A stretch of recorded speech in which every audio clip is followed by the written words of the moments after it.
Good morning friends. आज आम बनइबा जह्नी पोस्त। ये जह्नी पोस्त बनइबा जेतिकी सहज, खाइबा को सेतिकी स्वादिष्ट मध्य।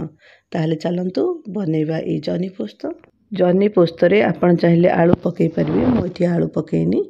एथिपाई मु नेइची 700 ग्राम जह्नी। तार चोपा छड़ई एमती गोल गोल काटी देइची। आपण ताकू स्क्वायर साइज रे भी काटी परिबे।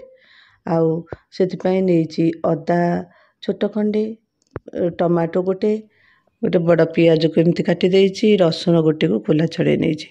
आउ जह्नी पोस्त एटा नेइची। मु एठारे 5 स्पून जह्नी पोस्त नेइची। एबे ए सब को आमे ग्राइंडिंग कर दबा। आपण चाहिले पोस्त को अलगा ग्राइंडिंग करि परिबे आउ तरकारी रो लास्ट को दे परिबे। मु किंतु पोस्त को सब मसाला सहित मिसई के एबे ग्राइंडिंग कर दउची। गोटे कड़ाई नबा, सेथिरे 1.5 ରୁ 2 स्पून तेल देई सब मसाला को देई भल भारे कसिबा। एबे स्वाद अनुसार लूण ऐड कर दबा। आमे बहुत कम ऑयल रे जह्नी पोस्त बनइबा। आपण चाहिले जह्नी को भी कई छाणी की करंती, आपण भी करि परिबे, किंतु मु कम ऑयल इंटेक नेबी, सेथिबाई मु जह्नी को छाणुनी। एबे ए मसाला रे आमे टिके हळदी ऐड कर दबा। मने रखिबे मसाला को बारंबार एमती चलाउथिबे, नले मसाला लागी जो। जेहेतु आमे कम ऑयल देइछे, मसाला लागिबार संभावना। बारंबार को चलेइबा। तेरे टिके लंका गुंड ऐड कर दबा। मसाला को एमती घांटी की एबे टिके समय ताकू भाजी नबा। मसाला को स्लो फ्लेम रे आमे किछि समय भाजी नेले, तापरे आमे एथिरे टिके पानी देई दबा। मसाला जेंतु हे गलानी, तेल अंश छाड़ी आसिलानी। एबे काटी थिबा जह्नी को आमे धोई देइछे। धोई की ए मसाला रे पकई दबा। मने रखिबे मसाला को भल भारे कसिबे, नले स्मेल रही गले भल लागिबनी। तापरे सब जह्नी को आमे पकई देइछे। मसाला सहित जह्नी को भल भारे घांटी की किछि समय कुक करिबा। जह्नी पकेला परे आमे गैस र फ्लेम को हाई कर दबा। आ जह्नी टिके भाजीबा पर्यंत आमे एमती घांटी की भाजीबा। जह्नी रु तो पानी अंश बाहरिबो।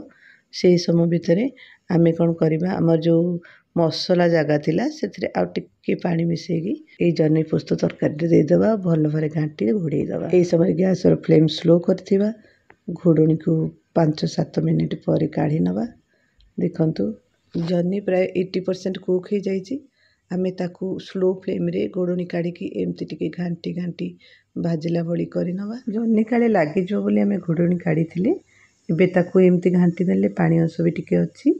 बे घोड़नी देई आउ 2-3 मिनिट बसई दबा। जह्नी सिझिला भितरे आमे गरम मसला रेडी करिबा। एथिबाई मु 3टा गुजराती आउ 3टा लवंग को छेची नेबी। आपण एथिरे दालचीनी छोट खंडे भी देई परिबे।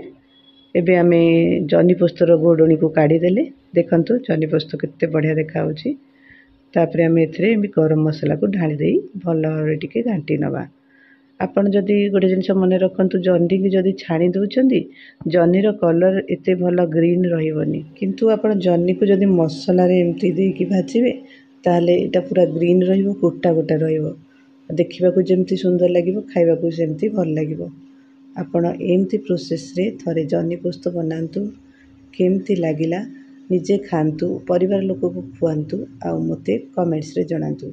जदि वीडियोटी आपण को भल लागि थाए, ताहले मोर चैनल को लाइक और सब्सक्राइब करबा को भूलंतु नहीं। उभय भात आ रुटी संगरे आपण ए तरकारी रो मजा नै परिबे। थरे घरे करी याको खान।